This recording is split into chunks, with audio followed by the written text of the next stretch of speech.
નમસ્કાર, અમારી news channel news for કાઠિયાવાડને લાઈક કરો, શેર કરો અને સબસ્ક્રાઇબ કરો. News for Kathiawad. નમસ્કાર.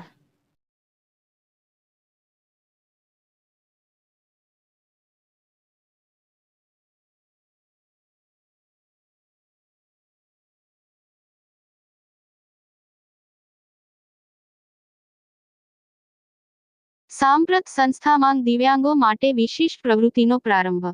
બિલખા રોડ સ્થિત આપણી સાંપ્રત education and charitable trust, Junagadh, અતિ ગંભીર અનાથ દિવ્યાંગો માટે કરતી સંસ્થા. હાલ સંસ્થામાં કુલ 87 બાળકો નિવાસ કરે છે, જેમાં 7 બાળકો 5 વર્ષથી નાના છે. સંસ્થામાં બાળકોનું એસેસમેન્ટ કરી અલગ અલગ વિભાગ કરવામાં આવેલ છે. અભ્યાસ માટે અલગ વ્યવસ્થા કરી બાળકોને પોતાના જીવનમાં આગળ વધે તેવા પ્રયત્નો કરવામાં આવે છે. તેમજ સંગીતના સાધનોથી સંગીતની પ્રવૃત્તિ કરવામાં આવે છે. દરેક ધાર્મિક પ્રસંગોની ઉજવણી કરવામાં આવે છે. સાથે સાથે બાળકોમાં રહેલી સુષુપ્ત ક્ષમતા પ્રમાણે પુનર્વસનના કાર્ય કરવામાં આવે છે. ખાસ કરી દિવાળી નજીક આવી રહી છે ત્યારે દીવડા બનાવી તમામ દાતાશ્રીઓને સપ્રેમ ભેટ આપી સન્માનિત કરવાનું વિશેષ આયોજન દર વર્ષે સંસ્થા દ્વારા કરવામાં આવે છે. સંસ્થા દ્વારા અનાથ દિવ્યાંગ બાળકોના જીવનમાં સતત વિકાસલક્ષી પાસાને ધ્યાનમાં રાખી વિશિષ્ટ પ્રવૃત્તિ કરવામાં આવે છે. આ કાર્યમાં સંસ્થાનો તમામ સ્ટાફ સતત જહેમત ઉઠાવી રહ્યા છે, તેમ સંસ્થાના પ્રમુખ શ્રી મહેન્દ્રભાઈ પરમાર દ્વારા સાંપ્રત એજ્યુકેશન ચેરિટેબલ ટ્રસ્ટમાં હું એક શિક્ષક તરીકે કામ કરું છું. મારું નામ છે મિત્તલ માલમ. હું અહીંયા શિક્ષકની ભૂમિકા ભજવું છું. આપણે શું શું એક્ટિવિટી કરાવી છે? એક્ટિવિટીમાં આપણે ડ્રોઈંગ, પછી શાકભાજીની ઓળખ છે, રંગની ઓળખ છે, નંબરની ઓળખ છે, જેમ કે બાળકોને સરવાળા કેવી રીતના શીખવાડવા, બાદબાકી એવું બધું અમે કરાવીએ છીએ. ડ્રોઈંગ કરાવીએ છીએ. બાકી બધું આ કલર ઓળખ, પછી આ આપણે આ ઇન્ડિપેન્ડન્ટ ડે દિવસે આ કાગળથી ચોટાડ્યું છે, જો આવી રીતના. પછી આ મણકા ગણી અને આમાં નંબર લખવાના છે, આ ચોટાડવાનું. આ નવરાત્રીના દિવસે અમે કરાવ્યું હતું છોકરાઓને.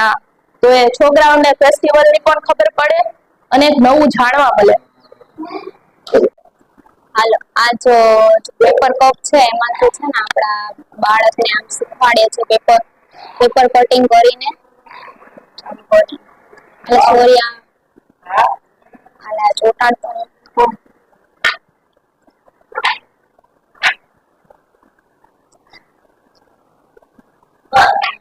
ચોટાડું.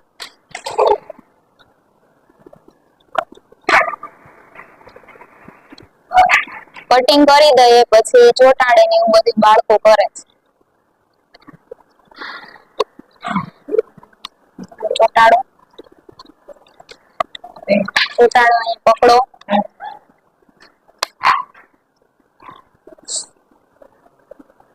સોરી અહીં પકડો.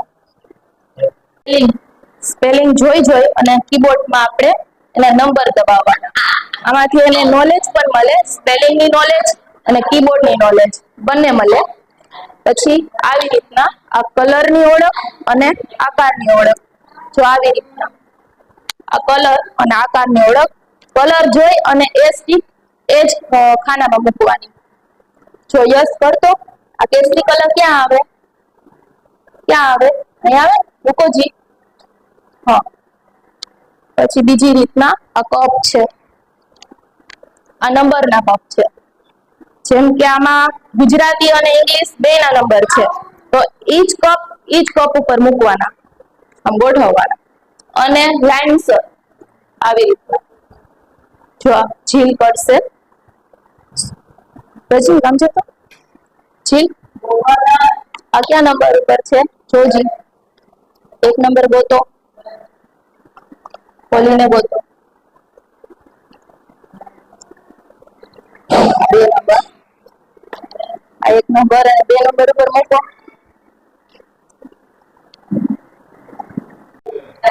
છોકરાઓને કઠોળ ચોટાડતા શીખવાડ્યું છે. આનું એક કારણ તેને કઠોળની પણ ઓળખ થાય અને શીખે પણ છે, અને પક્ષીઓની પણ ઓળખ થાય છે. જો આવી રીતના આ એક બીજું છે, મગ છે, ચોખા છે, ચણાની દાળ છે. પછી આવી રીતના પછી છોકરાઓને આવી રીતના કરેલું છે, સીસાનું કટિંગ કરી અને એમાં સ્ટાર ચોટાડવાના. જો આવી રીતના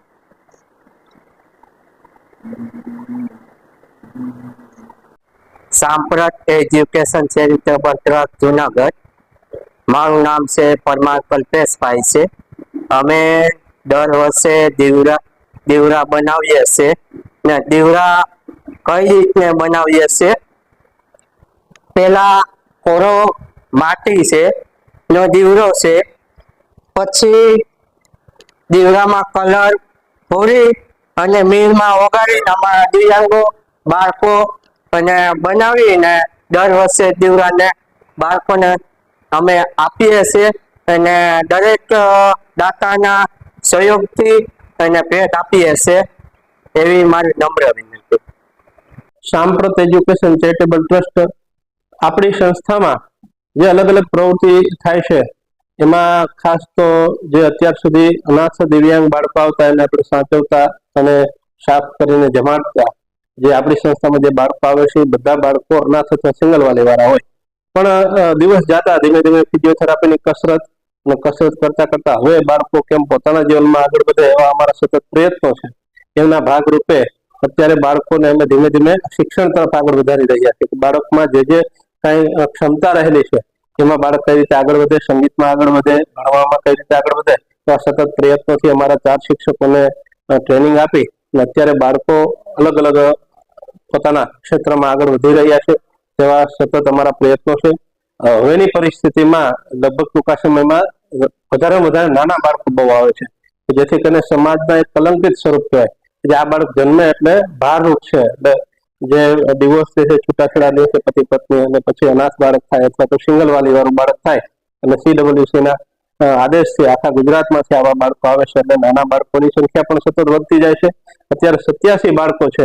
તેમાં વધારાનું એક અત્યારે જે નવરાત્રીના પર્વ નિમિત્તે દરેક બાળક બધા આપણા જે તહેવારો ઉજવીએ છીએ તેના અનુસંધાને બાળકોને પણ સંગીતનો લાભ મળી રહે. એટલે બાળકો પણ સતત ડાન્સ કરતા હોય, ગરબા રમતા હોય, એવા સતત અમારું આયોજન હોય. તેમની સાથે સાથે આવનાર જે દિવાળી છે તેમાં પણ અમારો એક પ્રયત્ન હોય કે આ દિવ્યાંગ બાળકો સમાજને કઈ રીતે ઉપયોગ થઈ શકે, સમાજ બધી રીતે ઉપયોગ થાય છે એટલે આ સંસ્થા સારી રીતે ચાલે છે અને અમે સંસ્થાનું ભરણ પોષણ કરીને બાળકોને સારી રીતે સાચવીએ છીએ. તો સમાજના જે હિતેશુ છે, જે દાતાઓ છે, એમને આ દિવ્યાંગ બાળકોએ જે દીવડા બનાવેલા છે એ દીવડાના ભેટ સ્વરૂપે અમે આપી અને અત્યારે અમારા દિવાળીના જે તહેવારો જેમ નજીક આવે છે એમાં અત્યારે દીવડા બનાવવાનું કામ ચાલુ છે. અને દરેક શુભેચ્છકો અમારા જે સંસ્થાના છે એમને ખૂબ ખૂબ અમે આભાર માનીએ છીએ. આ સંસ્થામાં અત્યારે 87 બાળકો છે, નિરોગી છે અને બધાને સારી રીતે સાચવવાનો સતત અમારો પ્રયત્ન રહ્યો છે.